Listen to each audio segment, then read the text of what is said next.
Praise the Lord. யோவான் எழுதிய முதல் திருமுகத்திலிருந்து வாசகம்.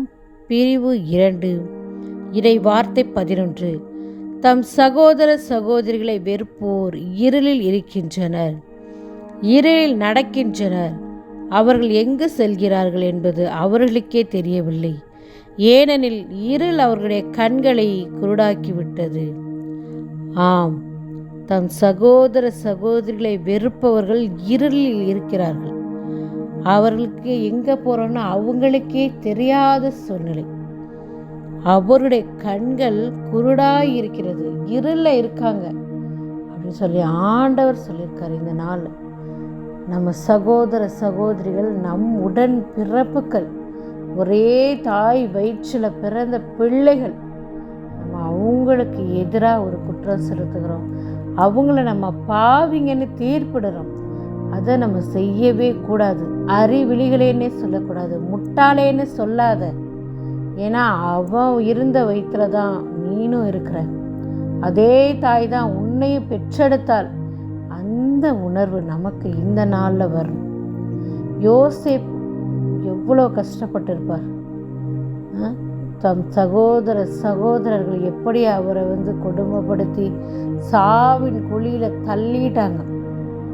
இருந்தாலும் அவரை தூக்கி எடுத்து அவரை விற்கப்பட்டு, அப்போ அவருடைய மனநிலை எப்படி இருந்திருக்கும்? தன் சகோதர சகோதரிகள் இப்படி இருக்கிறாங்களே சொல்லி அவர் வெறுக்கவே இல்லை. ஏன்னா அவங்க உன்னுடைய உடன் பிறப்புகள், என் கூட பிறந்தவங்க, தாய் வயிற்றில் பிறந்தவங்கன்னு அவர் நினச்சதுனால தான் அவர் வளர்ந்து ஒரு நிலைமையில் இருக்கும்போது அவர் தேடி வந்த தம் சகோதர சகோதரர்களை எப்படி ஒரு அன்பு செய்தார். அவர்களுக்கு மறைவாக இருந்தவர்களுக்கு நல்லதெல்லாம் செஞ்சார், ஆசீர்வாதத்தை கொடுத்தார், பொருளுதவியை கொடுத்தார். இவ்வளவு ஒரு ஆசீர்வாதம். அப்படி ஒரு வாழ்க்கையை நம்ம இந்த நாளில் வாழணும். நம்ம தெரிந்தும் தெரியாதவர்களும் நம்ம எல்லாரையும் நம்ம தப்பாக நினைக்கிறோம், கீழ்ப்படிந்து அவனை நடத்துகிறோம். அதுலேருந்து இந்த நாளில் நம்ம மாற்றம் பெறணும். நம்ம எல்லாரையும் முட்டாள்களேன்னு சொல்லக்கூடாது, அறிவிலிகளேன்னு சொல்லக்கூடாது. ஏன்னா நம்மளுடைய கடவுள் எல்லாத்தையும் முழு மனிதனாக எல்லாவற்றையுமே கொடுத்துருக்காரு. நமக்கு எப்படி மூளை இருக்குதோ அது போல தான் அவங்களுக்கு கொடுத்துருக்காரு. உச்சந்தலிருந்து உள்ள கலரை என்ன உறுப்புகள் கொடுத்துருக்காரு, எவ்வளோ கொடுத்துருக்காரு, அதே தான் அவர்களுக்கு கொடுத்துருக்காங்க.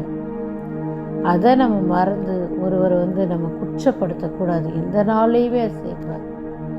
நம்ம நம்முடைய சகோதர சகோதரிடத்தில் அன்பாக இருக்கிறோமான்னு நம்மளே ஆராய்ச்சி பார்க்கணும். அப்படியே அவர்கள் தவறு செய்தாலும் அதை நாம் பொறுத்துட்டு அவர்களை மன்னிக்கக்கூடிய அந்த மனதை இந்த நாளில் நாம் கேட்போமா? எங்கள் அன்பின் பரலோக தகப்பனே, அப்பா, அந்த நாளில் நீர் கொடுத்த வார்த்தைக்காய் உமக்கு நன்றி. அப்பா அப்பா, நாங்கள் எங்கள் சகோதர சகோதரர்களுக்கு எதிராக இருக்காதபடிக்கு, அப்பா, அவர்களை நாங்கள் வஞ்சிக்காதபடிக்கு எங்களை பார்த்து கொள்ளுங்கப்பா. நாங்கள் ஒற்றுமையுடனும் சமாதானத்துடனும் மகிழ்ச்சியுடனும் இறை நம்பிக்கையில் இறை வார்த்தையில் முழு மனதோடு ஏற்றுக்கொள்கிற பிள்ளைகளாக நாங்கள் இந்த நாளில் வாழ எங்கள் பேர் சொல்லி அழைத்ததற்காய் மக்கள் நன்றி செலுத்துகிறாப்பா. இந்த வேளையில் எங்கள் ஆண்டவரைய கிறிஸ்துடைய மன்றாடுகிறோம்.